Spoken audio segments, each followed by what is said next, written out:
अस्सलाम वालेकुम दोस्तों, मैं हूं आसिफ अली ख़ान। बच्चों को डांटने और मारने के बारे में माइंड साइंस क्या बताती है, आज हम इस मौजू पर बात करेंगे। बच्चों को जब भी वालिदैन डांटते या मारते हैं तो वो दो मकासद उनके जहन में होते हैं। एक तो मकसद ये होता है कि हमारे इस डांटने और मारने की वजह से बच्चा जो भी कुछ कर रहा है, जो आप चाहते हैं कि ये ना करे, उससे वो सीखेगा, उससे वो डिस्करेज होगा और डर के मारे खौफ की वजह से वो काम को छोड़ देगा। यहाँ तक का एक मकसद होता है। दूसरा मकसद वालिदैन का ये होता है कि उन्हें ख़ुद नहीं पता होता कि उन्हें क्यों गुस्सा आ रहा है और वो गुस्से में कुछ समझाने की कोशिश करते हैं। मतलब जो भी वो बच्चों से चाहते हैं कि वो ये काम ना करें, उसको वो एक्सप्लेन करते हैं, लेकिन बहुत ही ज़्यादा गुस्से की हालत में। मिसाल के तौर पे वो ये समझाते हैं कि मैंने तुम्हें मना किया था कितनी मरतबा, मैं समझाता हूँ कि ये काम नहीं करो, वालिदा कहती है मैंने कहा था ऐसे नहीं, ऐसे करते हैं। अब यहाँ पर मकसद क्या है, बच्चे को समझाना, लेकिन तरीक़ेकार क्या है, गुफ्तगू का अंदाज़ क्या है कि जिसमें आपकी आवाज़ बहुत ज़्यादा लाउड है, आपके जो बॉडी लैंग्वेज है वो बहुत ही जारहाना है। बहुत ख़तरनाक किस्म की बॉडी लैंग्वेज उस वक्त होती है कि आपका हाथ अभी उठा के तभी उठा। बास वालिदैन हाथ भी उठाते हैं डांटने के साथ साथ, यानी मारते भी हैं बच्चों को। और उनका मकसद ये होता है कि इसकी वजह से बच्चे का बिहेवियर तब्दील हो जाएगा, बच्चे में बहुत अच्छी तब्दीली आ जाएगी और हमारा बच्चा सुधर जाएगा, बिल्कुल ठीक हो जाएगा। ये उनके मकासद होते हैं वालिदैन के।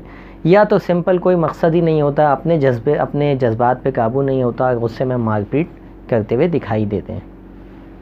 यहाँ मैं आपको बताऊँगा कि अगर आपको का पहला वाला मकसद है, यानी आपका हदफ ये है कि आप बच्चे के बिहेवियर को आप नहीं चाहते कि वो रिपीट करे, आप नहीं चाहते कि ये दोबारा हमारे सामने या किसी के भी सामने ऐसा काम करे, इसलिए हम डांट कर रहे हैं, तो इससे बेहतर तरीका तो ये होता है कि आप उसे डांटने के बजाय उसको सही तरह से समझाएं।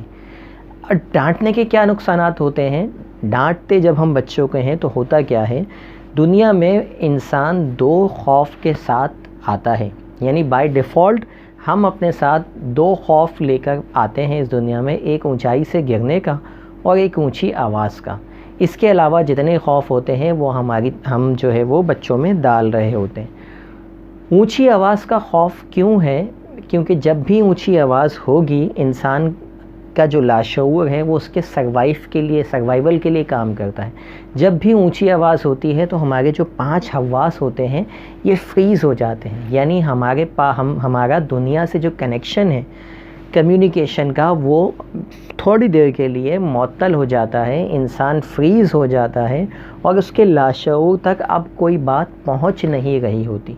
यही वो टाइम होता है जब वालिदैन बच्चों को समझाने की कोशिश कर रहे होते हैं, क्योंकि आपकी तेज़ आवाज़ की वजह से उसका कम्युनिकेशन नेटवर्क अब ख़त्म हो चुका है, अब आपकी बात उस तक नहीं पहुंच रही और इस वक्त आप उसको समझाने की कोशिश में लगे हुए होते हैं कि मैंने कहा था ऐसे करो, वैसे करो, वगैरह वगैरह। और इसके बाद जब बच्चा दोबारा वो कभी हरकत करता है तो आप बोलते हैं मैंने उस वक्त भी तुम्हें गुस्सा भी किया था, मारा भी था। तो इस हालत के अंदर जब बच्चे तक आपकी इन्फॉर्मेशन पहुंच ही नहीं गई, होता क्या है, हमारी जो कम्युनिकेशन है उसके 3 हिस्से होते हैं, 3 पार्ट होते हैं। एक हमारी बॉडी लैंग्वेज, जब भी हम बात करते हैं तो 55% यानी 55% जो मैसेज होता है वो हमारी बॉडी लैंग्वेज के थ्रू लोगों तक जाता है। 7% सिर्फ हमारे वर्ड्स कम्युनिकेट करते हैं और 38% हमारी टोन, हमारा लहजा, हमारी आवाज़ ये कम्युनिकेट करती है। अब जब आवाज़ पिच आपकी हाई होगी, आवाज़ देखें, आवाज़ के भी 3 तरीके होते हैं। जब आप, मिसाल के तौर पे मैं आपसे कहता हूँ आप ये काम करेंगे, ये फ्लैट टोन के अंदर मैंने कहा आप ये काम करेंगे, इसी को मैं ऊंची आवाज़ में कहता हूँ आप ये काम करेंगे। तो अब मैंने जब पिच ऊपर की तो सामने वाले के पास यानी आपके पास अब सवाल पहुँचा है, यानी हाँ या ना। ठीक है, आप कह सकते हैं हाँ मैं करूँगा और आप ये कह सकते हैं कि मैं नहीं करूँगा, यानी चॉइस अब आपके पास है, इट्स अप टू यू। लेकिन अगर मैं इसी जुमले को यूँ कहूँ आप ये काम करेंगे, यानी जब मैंने टोन नीचे की तो अब ये टोन क्या बन गई, कमांड बन गई। یعنی اب یہ آرڈر بن گیا، حکم بن گیا۔ والدین یہاں پہ غلطی کیا کرتے ہیں، انہیں لگتا ہے کہ جب وہ تیز بولیں گے، اونچی آواز میں پچ ہائی کر کے بولیں گے تو ان کی بات میں زیادہ اثر ہوگا، جبکہ ایکچولی کمیونیکیشن سسٹم اس طرح سے کام کرتا ہے۔ ہمارا مائنڈ جب نیچی آواز میں، سلو آواز میں کوئی پیغام آتا ہے تو ہمارا لاشعور اس کو زیادہ ایفیکٹو مانتا ہے، اس پہ زیادہ ریسپونڈ کرتا ہے، اس کو حکم کے طور پہ مانتا ہے، آرڈر کے طور پہ مانتا ہے۔ اور اس میں جب میں یہ کہتا ہوں کہ آپ یہ کام کریں گے، اب آپ کے پاس چوائس نہیں ہے ہاں یا نہ کی، اب آپ کو کرنا ہی کرنا ہے۔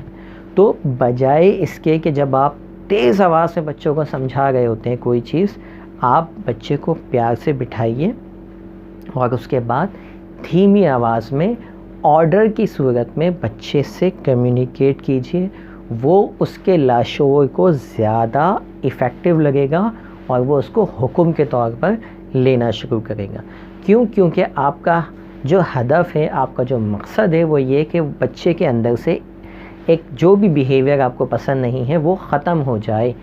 تو ختم کرنے کا طریقہ کار یہ نہیں ہے کہ آپ اسی وقت اس پر شروع ہو جائیں، اس وقت کسی طرح سے اس کو اگنور کریں، اس کو ناراضگی کا اظہار کیجیے، اسے پتہ لگ جانا چاہیے کہ آپ کو یہ بات بری لگی ہے، اور اس کے بعد کچھ دیر کے بعد اس کو بلائیں، اس کو بٹھائیں اکیلے میں، اور آرڈر والی ٹون میں یعنی دھیمی آواز کے اندر اس سے کمیونیکیٹ کیجیے۔ کمیونیکیشن کے دوران آپ کا آئی کانٹیکٹ اس کے ساتھ بالکل آئی ٹو آئی اس سے بات کریں، اور آپ کے چہرے پہ کوئی مسکراہٹ نہ ہو کہ وہ آپ کو ان سیریس لینا شروع کر دیں، اور اس کے بعد آرڈر بناتے ہوئے کہ آپ نے یہ کام کیا، میں نے آپ کو پہلے بھی منع کیا تھا، ٹھیک ہے۔ اس طرح کی جو ٹون ہے، اب وہ جملے جو بھی آپ کے مناسب آپ کو لگتے ہوں اس حساب سے آپ اس کو چوز کریں، اور پھر آپ بات کریں گے تو آپ کے جو الفاظ ہیں جو 7% کام کرتے ہیں، خالی میں نے آپ کو بتایا 55% آپ کی باڈی لینگویج، 38% جو ہے وہ آپ کی ٹون، اور 7% آپ کے ورڈز یہ کمیونیکیٹ ہوتے ہیں۔ تو اپنی ٹون اور اپنی باڈی لینگویج اس کو بہترین طریقے سے استعمال کیجئے، آپ بچوں سے زیادہ ایفیکٹولی بات کر پائیں گے۔ ادروائز آپ اپنے آپ کو صرف بیوقوف بناتے رہیں گے کہ آپ نے ڈانٹ دیا، آپ نے، مجھے آج تک کوئی بچہ دکھا دیں جس کو اس کے والدین نے ڈانٹا ہو، مارا ہو، پیٹا ہو، اور اس کے بعد اس نے وہ کام نہ کیا، ٹھیک ہے۔ 99% بچے وہ کام دوبارہ کریں گے، کوئی ایک آدھ اللہ کا بندہ جو ہے وہ شاید سدھر گیا ہو تو سدھر گیا ہو۔ فزیکل پنشمنٹ یا ڈانٹ مار کبھی بھی بیہیویئر چینج کرنے کے لیے کافی نہیں ہے۔ ٹیچر روزانہ ڈانٹتی ہے، روزانہ چیختی ہے، کیا بچے کلاس میں سدھر جاتے ہیں، ٹھیک ہو جاتے ہیں؟ کبھی بھی نہیں۔ ہمارے ساتھ مسئلہ یہ ہے کہ جو ایک ہمیں پتہ چل گیا کہ اس طریقے سے ہمارے پاس رزلٹ نہیں آ رہا، لیکن ہم اس طریقہ کار کو چینج کرنے کو تیار نہیں ہے۔ ٹیچر کو پتہ ہے ڈانٹنے سے کچھ نہیں ہوگا، لیکن 365 دن وہ ڈانٹتی ہی رہے گی، وہ 365 دن اسکول لگتا نہیں، ورنہ وہ 365 دن ہی ڈانٹے۔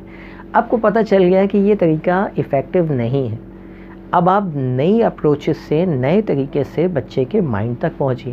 لیکن چونکہ ہم خود فرسٹریٹ ہوئے ہوتے ہیں، ہم بیسکلی ڈانٹ مار کے ذریعے اپنی فرسٹریشن نکال رہے ہوتے ہیں۔ بچوں کو سمجھانا ہمارا مقصد نہیں ہوتا، بس کسی طریقے سے آن دا اسپاٹ ہم چاہتے ہیں کہ ہماری فرسٹریشن نکل جائے۔ امید ہے یہ لیکچر آپ کے لیے کافی مددگار ثابت ہوگا۔ اس ویڈیو کو لائک کیجئے، ہمارے چینل کو سبسکرائب کیجئے، اور مزید والدین تک ان پیغامات کو پہنچانے میں ہماری مدد کیجیے۔ Thank you very much. اللہ حافظ۔